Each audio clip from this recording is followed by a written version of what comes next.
Assalamualaikum warahmatullahi wabarakatuh. Halo sahabat Mizan Story dimanapun kalian berada. Semoga sehat selalu dan semoga harimu menyenangkan. Kisah ini diambil dari kisah nyata dan kami rangkum sederhana mungkin. Apa jadinya jika pelajar bermasalah tidak dikirim ke ruang konseling, tapi ke barak militer? Dan, apa yang terjadi saat seorang sinden muda justru diundang menyambut mereka dengan tembang tradisional? Di tengah sorotan media dan protes publik, sebuah drama tak terduga terjadi. Bukan hanya tentang disiplin, tapi tentang luka, pemberontakan, dan suara-suara yang selama ini dibungkam.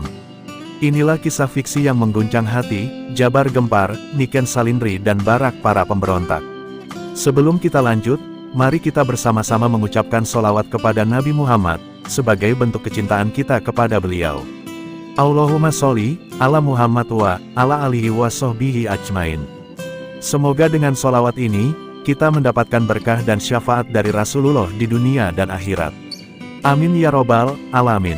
Jangan lupa untuk like, komen, dan subscribe sahabat Mizan Story agar kamu tidak ketinggalan cerita-cerita inspiratif lainnya.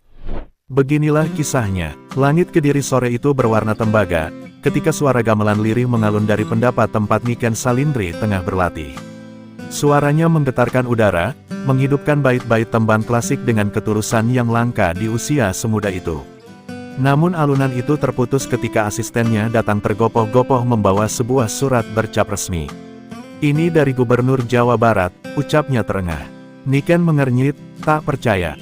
Apa urusannya seorang sinden remaja dengan pejabat tingkat provinsi di seberang pulau? Ketika surat itu dibuka, seisi pendapat terdiam. Undangan dari Deddy Mulyadi, Gubernur Jawa Barat, meminta Niken tampil dalam sebuah acara pembukaan program wajib militer pelajar yang baru saja diumumkan. Acara akan berlangsung di Barak Militer Resimen Armet 9 Purwakarta. Di dalam surat itu tertulis, dengan penuh hormat, seni harus hadir di titik-titik perubahan bangsa. Kami mohon kehadiran panjenengan sebagai simbol peralihan zaman. Kalimat itu terdengar manis, tapi menyimpan tanda tanya besar. Kabar itu menyebar cepat, seperti api yang membakar ilalang kering. Di media sosial, tagar-tagar sinden untuk militer dan tagar Jabar Gempar menduduki trending. Ada yang bangga, budaya ikut bangun karakter bangsa. Tapi tak sedikit pula yang mencibir, ini propaganda berselimut tembang. Sejumlah seniman dan budayawan mengecam langkah Gubernur Deddy yang dianggap mengeksploitasi seni demi meredam kontroversi kebijakan militerisasi anak sekolah. Di tengah sorotan publik, Niken merasa diombang-ambing. Ia bukan politikus, bukan aktivis, hanya seorang gadis yang ingin menjaga warisan leluhurnya lewat suara. Tapi undangan ini bukan sekadar panggung. Ini adalah panggung politik. Ibunya yang biasanya bijak pun sempat ragu. Nah, apakah suara tembangmu cukup kuat untuk menenangkan badai seperti ini? Namun satu malam, Niken termenung di balik layar wayang kulit yang menggantung di ruang tamunya. Ia teringat petua sang kakek, seorang dalang legendaris, seni bukan hanya hiburan, tapi bisa jadi cambuk atau pelipur lara. Pilih sendiri peranmu, Niken. Kalimat itu mengendap dalam pikirannya. Apakah ia harus menolak, atau justru hadir untuk menyuarakan sesuatu yang lebih dari sekadar syair? Akhirnya, dengan suara bergetar, Niken menyampaikan keputusannya dalam konferensi pers kecil di Kediri.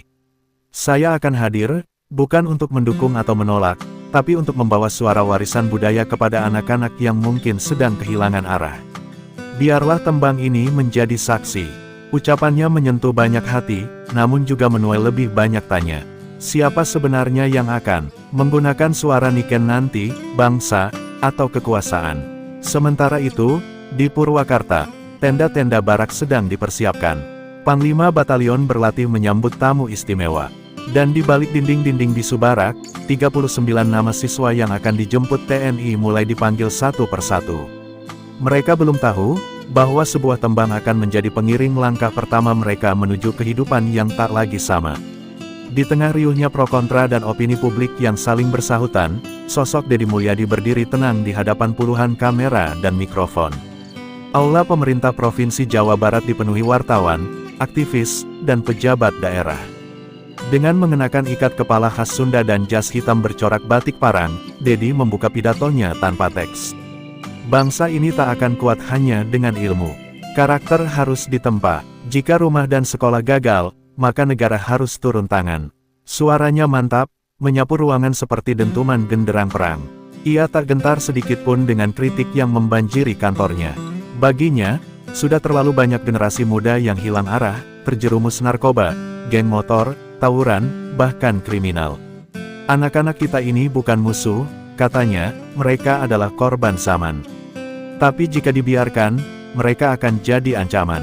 Ia pun menjelaskan bahwa barak militer akan menjadi sekolah alternatif selama 6 bulan, di bawah binaan langsung TNI dan Polri. Tangan Dedi menunjuk layar di belakangnya, menampilkan data grafik kasus kekerasan pelajar dan kriminalitas anak di Jawa Barat. Angkanya memukul hati, tetapi saat ia mengatakan bahwa anak-anak yang tidak bisa diatur, akan dijemput langsung oleh tentara ke rumah masing-masing, suasana mendadak tegang. Beberapa wartawan saling pandang, dan seorang aktivis dari barisan belakang berbisik, apakah ini masih pendidikan, atau sudah penghakiman? Menanggapi kontroversi tentang undangan Niken Salindri, Dedi tersenyum singkat. Seni bukan pelarian, tapi penanda zaman. Kita tidak sedang menggiring mereka ke neraka, kita sedang menuntun mereka kembali pulang. Dan tembang Niken akan menjadi pintu masuk ke hati mereka. Pernyataan itu langsung menyebar ke berbagai media dan memperbesar badai opini. Ada yang menyebut Dedi bijak, ada pula yang menyebutnya sedang membungkus otoritarianisme dengan balutan budaya. Sementara itu, para orang tua di Purwakarta dan Bandung mulai menerima surat pemberitahuan dari sekolah. Surat itu singkat namun menusuk, anak Anda termasuk dalam daftar peserta program pembinaan karakter intensif. Tak sedikit yang menangis, ragu, atau malah lega. Seorang ibu di Bandung, dengan mata sembab, berkata kepada wartawan, "Saya sudah tidak sanggup lagi. Kalau negara mau bantu, saya ikhlas. Tapi jangan lukai anak saya." Di sisi lain, Komisi Perlindungan Anak Indonesia mulai menyusun surat terbuka. Mereka menyoroti kekerasan sistemik yang mungkin timbul dari program ini. Anak nakal tidak sama dengan anak kriminal, tulis mereka. Namun Gubernur Dedi tetap melangkah. Baginya, negara harus mengambil risiko jika ingin menyelamatkan generasi. Jika ini salah, katanya kepada stafnya malam itu, biarlah saya yang menanggung dosanya. Tapi kalau ini benar, maka kita akan menyelamatkan ribuan anak dari jurang. Di hari yang sama, Niken memulai perjalanan menuju Purwakarta. Di dalam mobilnya, ia membaca ulang surat undangan yang kini telah dilaminasi oleh panitia acara. Di jalanan, para siswa yang terdaftar mulai dijemput oleh pasukan berseragam hijau, diiringi tatapan kosong atau tangis tertahan. Sementara langit sore mulai gelap, suara tembang dari radio tua di dashboard mobil Niken mengalun pelan. Lagu itu seperti bisikan, seolah mengingatkan bahwa di tengah semua kekacauan ini, ia harus memilih, hanya menyanyi, atau menyuarakan hati. Pagi itu, halaman gedung Sate, Bandung, berubah menjadi lautan spanduk dan suara. Ratusan orang, aktivis, guru, mahasiswa, hingga psikolog anak, berkumpul dalam aksi damai menentang program pendidikan karakter ala militer yang dicanangkan Dedi Mulyadi. Di tangan mereka, spanduk bertuliskan, "Anak bukan tentara," dan "Pendidikan bukan penjara." Berkibar melawan angin, seorang ibu berdiri di barisan paling depan, memeluk foto anaknya yang baru dijemput tentara semalam. "Dia memang nakal, tapi dia bukan penjahat," ucapnya gemetar. Sementara itu, di dunia maya, petisi daring menuntut penghentian program ini ditandatangani lebih dari 300.000 orang dalam 2 hari. Para akademisi dan tokoh agama mulai angkat suara, menyebut kebijakan ini sebagai bentuk represi gaya baru terhadap masa depan bangsa. Potongan video Niken yang menyatakan akan menyanyi demi anak-anak malah disalahartikan sebagian kalangan sebagai dukungan mutlak terhadap militerisasi, memicu gelombang kecaman dan dukungan sekaligus. Gadis sinden itu mendadak menjadi simbol kontroversi yang tak ia minta. Di ruang kerjanya, Dedi Mulyadi membaca setiap berita, setiap ejekan dan ancaman, tanpa sedikit pun kehilangan ketegasannya. "Biarkan badai datang," katanya pelan kepada ajudannya. "Sebab yang kita lawan bukan hanya nakal, tapi sistem yang terlalu lama permisif." Ia tetap meyakini bahwa ketegasan adalah bentuk cinta yang lebih tulus daripada pembiaran. Anak-anak butuh benteng. Jika bukan dari keluarga dan sekolah, maka biar negara yang menjadi dinding terakhir. Namun tak semua suara keras datang dari luar. Beberapa kepala sekolah yang mengirim nama siswa ke program ini mulai merasakan tekanan batin. Mereka menerima surat dari orang tua yang kecewa, bahkan ancaman dari LSM. Salah satu kepala sekolah SMP di Bandung menulis surat terbuka kepada Dedi, "Kami tidak menolak pembinaan. Tapi mengirim anak-anak ke tempat di mana disiplin bisa berarti hukuman fisik, bukan jawaban." Apa benar itu satu-satunya jalan? Di tengah gejolak itu, Niken tiba di sebuah hotel kecil di Purwakarta untuk persiapan tampil. Malamnya, ia membuka ponsel dan mendapati pesan suara dari seorang pelajar yang kini berada di barak. Suara itu terdengar gemetar namun jujur, "Mbak Niken, aku belum pernah dengar tembang Jawa.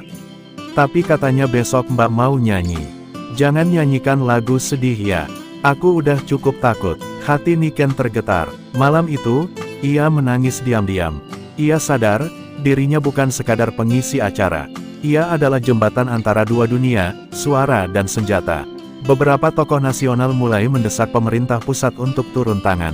Menteri Pendidikan, yang semula bungkam, akhirnya menyatakan bahwa evaluasi menyeluruh akan dilakukan. Namun suara Gubernur Jabar tetap nyaring, didukung sebagian kepala daerah lain yang mengaku tertarik mengadopsi program serupa. Jawa Barat, malam itu, bukan hanya menjadi medan uji kebijakan, tapi medan uji nurani, siapa yang benar-benar peduli pada masa depan anak-anak, dan siapa yang hanya pandai berteori dari jauh. Dan di bawah langit Barak Armet 9 Purwakarta, 39 siswa tengah tidur di ranjang-ranjang besi berjajar. Di luar, suara tongkat baja menghantam lantai menandakan pergantian jaga. Di dalam, satu demi satu anak menatap langit-langit, menunggu pagi yang belum tentu hangat. Di kejauhan, suara gamelan dari rekaman latihan Niken diputar oleh seorang tentara muda yang diam-diam mengagumi kelembutan suara sinden itu. Malam itu, seni dan kekuasaan saling menunggu. Siapa yang lebih dulu mengalah? Fajar masih malu-malu muncul di balik kabut Purwakarta saat truk-truk TNI mulai merayap perlahan menuju kompleks Barak Resimen Armet 9. Di dalamnya, puluhan remaja duduk dalam diam. Beberapa menunduk, sebagian lagi menyembunyikan tatapan bingung dan takut di balik hoodie dan masker. Raka, 14 tahun, mantan anak geng motor dari Bandung, menatap punggung tentara di depannya tanpa benar-benar melihat. Dalam genggamannya, masih tergenggam setengah bungkus rokok yang sempat ia rebut dari kamar semalam sebelum dijemput paksa oleh dua prajurit bersenjata. Di barak, dentuman suara drum militer dan tabuhan gong mulai terdengar. Panggung megah dibangun di tengah lapangan. Panitia sibuk menyiapkan kursi-kursi VIP. Di belakang panggung, Niken Salindri berdiri dengan kebaya biru langit, rambutnya disanggul rapi, wajahnya penuh rias namun mata sayunya tak bisa disembunyikan. Seorang kru mendekat, "Mbak Niken, 10 menit lagi." Ia mengangguk, tapi jantungnya berdegup seperti akan meledak. Ia bukan akan tampil di panggung hiburan, tapi di pusat badai kebijakan yang mengusik nuraninya sendiri. Gubernur Dedi Mulyadi tiba dengan iring-iringan, disambut hormat penuh kehormatan dari prajurit dan siswa-siswa yang baru saja turun dari truk. Mereka dibariskan, diberi seragam dan nomor identitas. Mata beberapa dari mereka masih merah karena tangisan semalam. Dedi berdiri di podium dengan suara lantang, "Hari ini kita memulai sejarah. Anak-anak ini bukan dibuang, tapi diselamatkan. Ini bukan hukuman, ini penyelamatan." Ia menatap para orang tua yang hadir dengan tatapan harap, ada yang mengangguk, ada yang menatap kosong. Saat Niken naik ke atas panggung, suara di lapangan menghening. Ia melangkah pelan, mengambil posisi duduk bersila di depan mikrofon. Alunan gending pangkur mengalun lembut, membungkus udara dingin pagi dengan kehangatan yang mengiris. Ia menyanyikan tembang bertajuk, "Wiwitaning Urip Anyar, Awal Kehidupan Baru." Bait demi bait menyentuh hati, bercerita tentang anak-anak yang tersesat namun belum kehilangan cahaya. Suaranya bening, menusuk tulang, bahkan beberapa tentara tampak terdiam lebih lama dari biasanya. Raka mendongak untuk pertama kalinya. Di tengah nyanyian itu, ia merasa seperti melihat rumah dari kejauhan, bukan bangunan, tapi rasa yang sudah lama hilang. Niken menutup tembangnya dengan lirih, nyaris seperti doa, tembung kang lirih, "Mugi dados pituduh, sanadyan laku abot, tan kelangan panuwun." Kata yang lembut, semoga menjadi petunjuk, meski jalan berat, jangan kehilangan rasa syukur. Tepuk tangan menggema, tapi Niken hanya menunduk. Ia tahu, suara itu tak menyelesaikan apa-apa, tapi semoga cukup untuk mengetuk sesuatu. Namun sesaat setelah acara usai, keributan kecil terjadi di pinggir barak. Seorang siswa mencoba kabur, dikejar oleh dua tentara. Ia berteriak, "Aku cuma nakal, bukan tahanan." Suaranya menghantam atmosfer yang baru saja dilunakkan oleh tembang Niken. Dedi memandang kejadian itu dari kejauhan dengan rahang mengeras. "Itu bagian dari proses," katanya cepat pada ajudannya. Tapi kejadian itu direkam oleh seorang wartawan dan dalam hitungan jam sudah menyebar luas, sebuah bayangan gelap di balik upacara gemerlap. Saat senja turun di Purwakarta, Niken duduk di kamar hotel, memandangi cermin dengan mata kosong. Ia tahu, tembang tadi akan terus diputar, dikutip, dijadikan simbol. Tapi apakah suara lembut bisa bertahan di tengah barak keras? Apakah tembang bisa membina karakter, atau hanya jadi iringan dari kebijakan yang dipaksakan? Ia tak tahu. Yang ia tahu, esok pagi, suara anak-anak akan menggema bukan di kelas, tapi di lapangan barak. Dan langkah mereka ke depan akan ditentukan oleh sesuatu yang tak bisa dinyanyikan. Hari-hari pertama di barak bagaikan badai yang menggulung jiwa. Raka dan kawan-kawan bangun pukul 4 pagi, disambut teriakan pelatih dan sirine yang memekakkan telinga. Sepatu harus rapi, tempat tidur wajib tegak lurus. Yang lambat didorong ke lumpur. Yang melawan didiamkan di bawah panas matahari sampai kulit mengelupas. Beberapa menangis diam-diam di bawah selimut tipis mereka. Bukan karena sakit fisik, tapi karena tak ada suara ibu, tak ada pelukan rumah. Di barak ini, air mata tak diizinkan jatuh di siang hari. Raka mulai mencatat hari-harinya dalam lembaran robek dari bungkus makanan. Ia menyimpan tulisan itu di balik kaos dalamnya. Hari ketiga, aku sudah bisa push up 50 kali. Tapi aku belum bisa melupakan wajah ibu saat pintu rumah dibuka paksa. Di antara remaja-remaja lain, mulai tumbuh semacam solidaritas sunyi. Mereka saling meminjamkan sabun, menutup punggung saat ada yang dimarahi pelatih. Di tempat sekeras itu, rasa kemanusiaan justru menemukan celah kecil untuk hidup. Namun tidak semua bisa bertahan. Seorang siswa dari Bandung tiba-tiba jatuh pingsan saat latihan fisik. Saat dibawa ke pos medis, wajahnya pucat, tubuhnya kurus. Pelatih hanya berkata, mentalnya belum terbentuk. Tapi berita tentang siswa pingsan ini bocor ke media sosial lewat staf medis yang merasa iba. Dalam hitungan jam, tagar-tagar "Selamatkan anak kami" menjadi trending. Orang tua mulai menyerbu kantor dinas pendidikan, menuntut transparansi. Di sisi lain, Niken menerima surat kecil dari salah satu siswa, entah bagaimana bisa sampai ke tangannya. Isinya ditulis dengan huruf besar semua, "Mbak Niken, kami tidak tahu apakah ini akan membaikkan kami. Tapi terima kasih sudah menyanyi untuk kami. Kami sekarang tidak merasa sendiri." Surat itu diremas Niken sambil menahan tangis. Ia merasa tembangnya setidaknya telah menjangkau satu hati, dan itu cukup untuk bertahan di tengah rasa bersalahnya yang diam-diam membesar. Di ruang rapat gedung sate, Gubernur Dedi menghadapi tekanan yang semakin menggila. Komisi Perlindungan Anak turun langsung. Presiden mulai memantau, tapi Dedi tetap pada pendiriannya. Apakah semua yang keras harus ditolak? Apakah semua air mata adalah bukti kezaliman? Kadang cinta terlihat seperti cambuk. Ia tahu banyak yang mulai berpaling. Tapi di balik sorotan media, ada surat dari seorang ibu yang membuatnya tetap teguh. "Terima kasih Pak, anak saya sekarang bisa bangun pagi dan minta maaf karena sudah mencuri motor pamannya." Di antara bisikan protes dan pujian, seorang perwira muda yang bertugas di barak mengajukan permohonan tidak biasa. Ia meminta izin mengadakan malam sastra, malam di mana siswa boleh membaca puisi, menulis surat, atau menyuarakan isi hati. Awalnya ditolak, namun setelah tahu bahwa kegiatan itu akan diiringi tembang Niken, Dedi menyetujui. Kalau mereka mulai bisa bicara lewat kata, itu sudah lebih baik dari bicara dengan pukulan, katanya.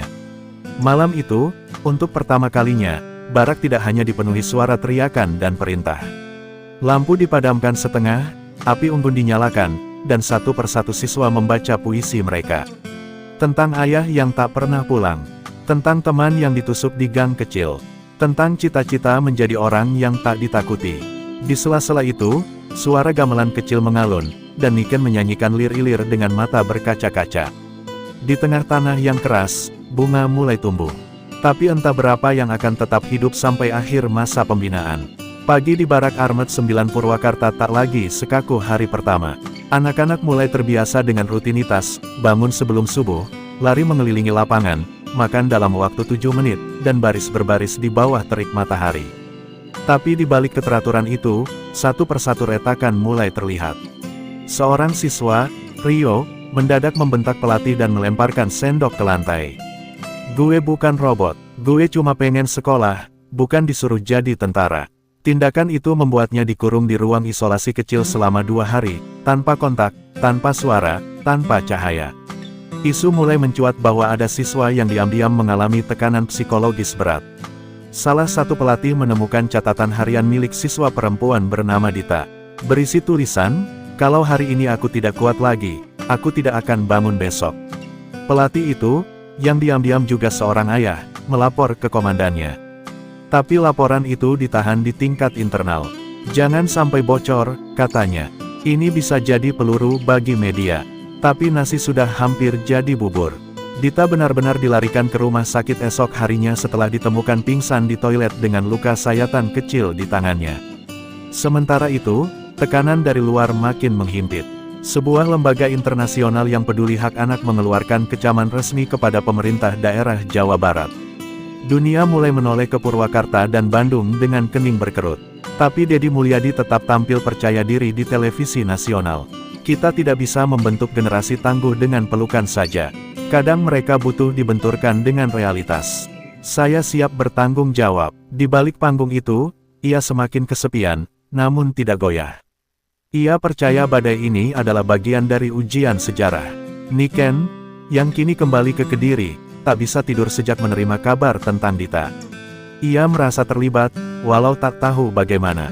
Ia memutuskan untuk menulis surat terbuka kepada gubernur dan mengunggahnya ke media sosial. "Pak Deddy, saya tidak berani menyalahkan atau membenarkan. Tapi izinkan saya datang kembali ke barak, bukan untuk bernyanyi, tapi untuk mendengarkan.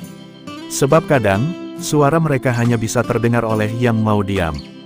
Surat itu viral. Dukungan dan kritik datang beriringan. Tapi Deddy membacanya sampai habis. Diam, lama. Di sisi lain, Raka, yang dulu begitu resisten, mulai berubah. Ia jadi salah satu peserta paling disiplin. Tapi bukan karena takut. "Gue cuma pengen buktiin ke bokap, kalau gue bisa lebih baik dari yang dia pikir." Ia diam-diam membantu siswa lain memahami instruksi dan menyemangati yang mulai menyerah. Tapi luka lama kadang kembali datang tanpa diundang. Suatu malam, ia menangis di kamar mandi, teringat adiknya yang pernah ia pukul saat mabuk. "Kalau gue dulu dibina lebih awal, mungkin gue nggak bakal sejahat itu."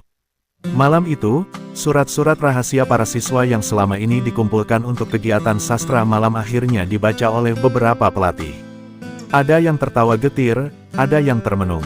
Satu surat berkata, "Saya tidak benci tempat ini. Tapi saya benci siapa saya dulu, dan saya takut jadi orang yang sama nanti." Para pelatih mulai berdiskusi, diam-diam, apakah benar jalan kekerasan bisa menyembuhkan kekacauan dalam jiwa muda? Apakah barak ini rumah, atau sekadar persinggahan yang terlalu keras untuk disebut pembinaan? Barak kini berada di persimpangan. Pemerintah pusat mulai menyiapkan evaluasi menyeluruh. Sementara itu, suara masyarakat terbagi dua, antara yang ingin anak-anak mereka dibentuk dengan tangan besi, dan mereka yang percaya hati harus dipeluk, bukan digempur. Dan di tengah semua itu, langkah kaki Niken kembali menapak tanah Purwakarta. Kali ini tanpa panggung, tanpa sorotan, hanya dengan niat untuk mendengar dan bertanya. Sebab kadang, perubahan dimulai bukan dari pidato atau kebijakan, tapi dari keberanian untuk mengakui, kita belum tentu benar. Angin sore menyapu pelataran barak Armet 9 dengan dingin yang tak biasa. Niken Salindri berdiri di gerbang dengan mata yang menyapu bangunan di depannya. Tak ada panggung, tak ada alat musik. Ia datang dengan satu tas kecil dan wajah penuh tekad. Komandan barak, awalnya ragu, akhirnya mengizinkan kunjungannya atas permintaan pribadi gubernur. Dia bukan tamu kehormatan kali ini, dia cuma ingin mendengar, ucap komandan singkat, lalu berjalan menjauh. Niken hanya menunduk, menahan guncangan batin yang perlahan naik dari dada ke kerongkongan. Di dalam barak, para siswa diberitahu bahwa Sang Sinden akan berbicara dengan mereka, tapi bukan untuk menyanyi. Mereka penasaran. Beberapa menyiapkan pertanyaan, beberapa hanya ingin melampiaskan kemarahan. Raka duduk di barisan belakang, mengamati sekeliling, perasaannya campur aduk. Ia sudah tak bisa membenci Niken, tembangnya waktu itu seperti memecahkan dinding di hatinya, tapi ia juga belum bisa sepenuhnya memaafkan siapapun yang jadi wajah kebijakan ini. Saat Niken masuk ke aula barak, sunyi menyelimuti ruangan, hanya suara langkah kakinya terdengar. Niken berdiri di depan mereka, tanpa mikrofon. Suaranya lirih, namun jelas, "Saya tidak datang untuk memberi ceramah. Saya datang untuk mendengar." Satu siswa berdiri, menatapnya dengan mata tajam. "Kenapa Mbak mau ikut-ikutan ngerayain penderitaan kami? Mbak tahu kami dijemput paksa. Mbak tahu Dita hampir mati." Niken menggigit bibirnya, menahan air mata. "Saya tahu, sekarang. Dan saya merasa bersalah. Saya kira suara saya bisa jadi penghibur, tapi ternyata tidak semua luka bisa diredakan dengan nyanyian." Tiba-tiba, suasana memanas. Beberapa siswa lain mulai bersuara, saling bersahutan. Tentang malam-malam ketika mereka menjerit dalam mimpi, tentang bagaimana barak membuat mereka disiplin tapi juga membuat mereka merasa tak punya harga diri. Salah satu pelatih mencoba menghentikan, tapi komandan menahannya. "Biar mereka bicara," katanya pelan. Saat itulah Raka berdiri. "Mbak Niken gak salah sendiri. Yang salah, itu sistem yang pikir anak-anak kayak kita cuma bisa dibentuk dengan teriakan. Tapi gue juga salah, karena dulu gue nyakitin orang lain, dan gak mikir dampaknya." Semua mata kini tertuju pada Raka. Suaranya mulai bergetar. "Gue pengen berubah. Tapi bukan karena takut. Karena pengen ditegur dengan cara yang bikin gue sadar, bukan dengan dipukul." Ucapannya menggantung di aula yang tiba-tiba senyap. Niken berjalan mendekatinya, lalu duduk di lantai, di depan mereka semua. Ia mulai bernyanyi pelan, tanpa gamelan, tanpa musik, hanya suaranya yang jernih menyusup ke setiap hati yang sedang retak. Kali ini bukan pertunjukan, ini pengakuan, ini penyembuhan. Di luar aula, Gubernur Deddy Mulyadi datang diam-diam. Ia berdiri di balik pintu kaca, menyaksikan semua dengan mata yang nyalang. Untuk pertama kalinya, ia tak berbicara. Ia hanya mendengar. Mendengar anak-anak yang dulu ia kira bisa dibentuk dengan tegas, tapi ternyata hanya butuh ruang untuk didengar. Ketika Niken selesai menyanyi, seorang siswa berbisik lirih, "Terima kasih, Mbak, untuk datang, dan gak sok tahu." Deddy perlahan berjalan pergi, langkahnya berat, pikirannya berkecamuk. Retakan mulai terjadi, bukan pada programnya saja, tapi di dalam dirinya sendiri. Malam itu, langit Purwakarta tidak sepenuhnya gelap. Di dalam barak, tak ada lagi suara perintah. Hanya sisa-sisa bisikan yang tumbuh dari keberanian pertama, bicara, mendengar, dan mengakui bahwa semua ini belum sempurna. Dan bahwa perubahan tidak selalu datang lewat barisan, kadang, ia datang lewat pelukan kata dan keberanian mengaku salah. Pagi itu, barak Armet 9 terasa berbeda. Bukan karena udara, bukan pula karena rutinitas yang berubah. Tapi karena sesuatu yang lebih halus, suasana hati. Setelah malam konfrontasi dan nyanyian jujur Niken, anak-anak itu mulai saling memandang dengan cara baru. Bukan lagi sebagai tahanan sistem atau sesama siswa bermasalah, tapi sebagai kawan seperjuangan dalam luka yang sama. Raka, yang biasanya pendiam di pagi hari, kini mulai mengatur barisan tanpa diperintah. Ia menepuk pundak Rio yang sempat dikurung, dan Rio menunduk, malu, namun tenang. Di ruang kerja Gubernur Jawa Barat, Deddy Mulyadi duduk berhadapan dengan para perwakilan orang tua, aktivis anak, dan perwira militer. Wajahnya keras, tapi ada letih yang sulit disembunyikan. Ia membuka percakapan dengan suara rendah, "Saya memulai ini karena cinta. Tapi, saya akui, cara saya mungkin salah arah." Salah satu ibu berdiri, air mata menetes di wajahnya yang lelah. "Pak, kami tidak ingin anak kami jadi prajurit. Kami ingin mereka kembali jadi anak-anak." Ucapan itu membuat hening ruangan.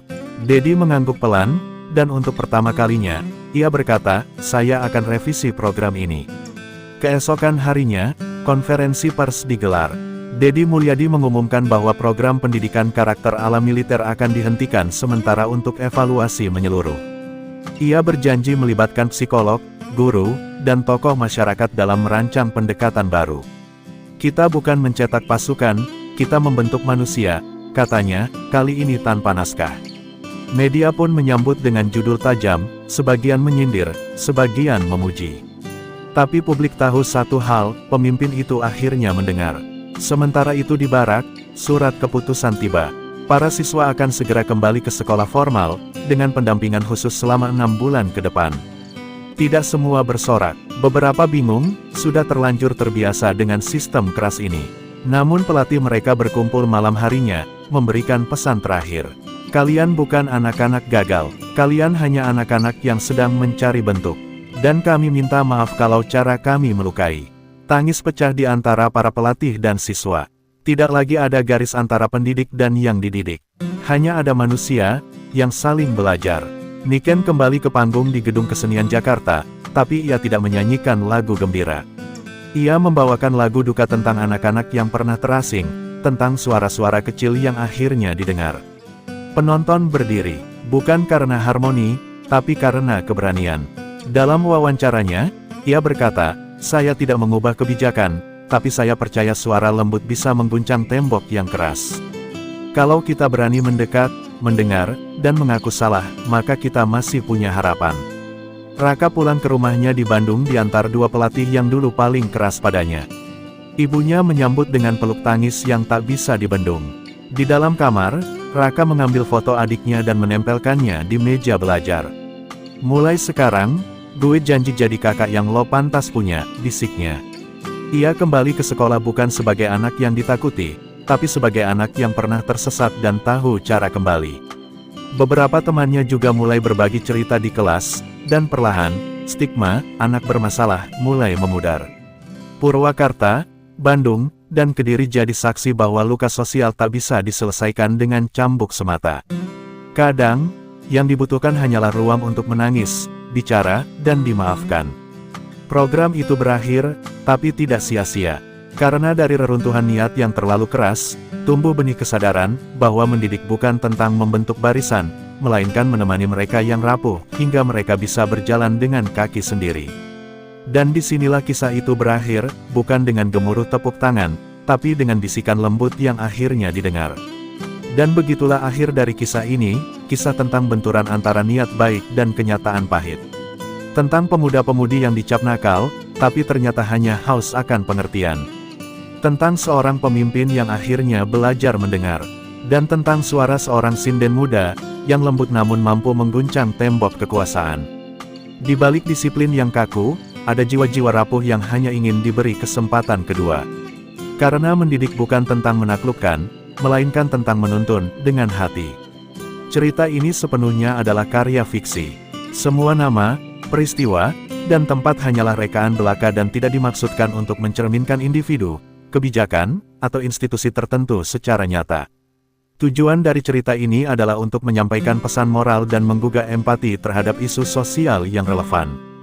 Terima kasih sudah menonton sampai akhir. Jika cerita ini menyentuh hati kamu atau membuka sudut pandang baru, jangan lupa untuk like, share, dan subscribe agar kamu tidak ketinggalan kisah menarik lainnya. Sampai jumpa di cerita selanjutnya sahabat Mizan Story.